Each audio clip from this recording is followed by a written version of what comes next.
Hi, எல்லோருக்கும் வணக்கங்க. இன்றைக்கி நம்ம பார்க்கக்கூடிய பதிவு என்னன்னு பார்த்தீங்கன்னா, ஹெல்தி லைஃப் ஸ்டைல். ஃபுட்டு மூலமாக நம்ம உடம்பை எப்படி ஹெல்த்தியாக வச்சுக்கிறது அப்படிங்கிறத பற்றி தான் நம்ம இன்றைக்கி பார்க்க போகிறோம். பெரியவங்க ரொம்ப அழகாக சொல்லி வச்சுருக்காங்க. காலையில் உணவு ராஜா மாதிரியும், மதியான உணவு மந்திரி மாதிரியும், நைட்டு உணவு பார்த்திங்கன்னா பிச்சைக்கார மாதிரி சாப்பிட்ணுன்னு சொல்கிறாங்க. ஆனால் நம்ம எப்பயுமே ராஜா மாதிரி தாங்க சாப்பிட்டுட்ருக்கோம். ஆனால் காலையில் பிரேக்ஃபாஸ்ட் ஒரு சிலர்லாம் சுத்தமாகவே சாப்பிட்றதில்ல. சாப்பிட்டா ராஜா மாதிரி சாப்பிட்றாங்க, இல்லைன்னா சுத்தமாகவே சாப்பிட்றது கிடையாது. சுத்தமாக சாப்பிடாம இருந்தாலும் வெயிட் போடும், நிறையா சாப்பிட்டாலும் வெயிட் போடுங்க. காலைல சாப்பிடாம போகிறவங்களுக்காக ஒரு குட்டி குட்டி டிப்ஸ் தான் நான் சொல்ல போகிறேன்.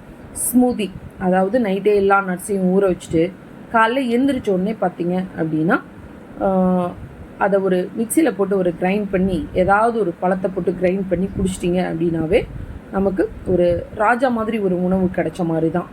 அடுத்தது அதோடு சேர்ந்து முளைக்குட்டிய பயிறு சாப்பிட்லாம், அதாவது கம்மஞ்சோறு குடிக்கலாம், இந்த மாதிரி ஐட்டம்ஸ்லாம் கூட சாப்பிட்லாம். மதிய உணவு பார்த்திங்க அப்படின்னா பல வகைகள் ஏதாவது ஒன்று குட்டியாக எடுத்துக்கிட்டு, அதுக்கப்புறமா சாப்பாட்டோட அளவு கம்மியாகவும் காய்கறிகளோட அளவு அதிகமாக எடுத்துக்கணும். சாப்பாட்டை விட காய்கறிகள் அளவு அதிகமாக இருக்கணும். வாரத்தில் ஒரு நாள் கீரை, வாரத்தில் ஒரு நாள் தண்டு, வாரத்தில் ஒரு நாள் நான்வெஜ் சாப்பிடாதவங்க பன்னீர் ஆட் பண்ணிக்கலாம், காளான் ஆட் பண்ணிக்கலாம். அடுத்தது பார்த்திங்க அப்படின்னா நீர்க்காய்களோட உணவுகளை அதிகமாக சேர்த்துக்கலாம் மதிய உணவில். அடுத்தது நம்ம எப்பயுமே சாப்பிட்றதுக்கு முன்னாடி 1 மணி நேரத்துக்கு முன்னாடியே நமக்கு பசிக்க ஆரம்பிச்சிருக்கணும். அப்போ காலையில் சாப்பிட்ற உணவு அரை வயிறாக சாப்பிட்ணும்.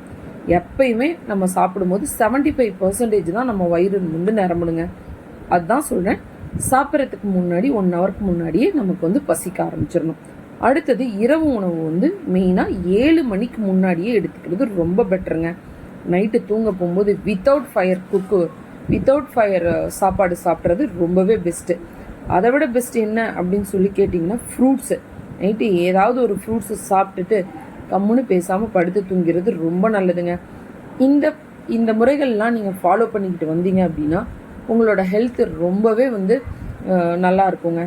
அடுத்த பதிவில் பார்த்திங்கன்னா உங்களோட மைண்டை எப்படி ஹெல்த்தியாக வச்சுக்கிறது, நம்ம எப்படி ஜாலியான லைஃப்பில் இருக்கிறது அப்படிங்கிறத அடுத்த வீடியோவில் பார்க்கலாம். இந்த பதிவு பிடிச்சிருந்தது அப்படின்னா லைக் பண்ணுங்கள், ஷேர் பண்ணுங்கள், சப்ஸ்கிரைப் பண்ணுங்கள். தேங்க்யூ.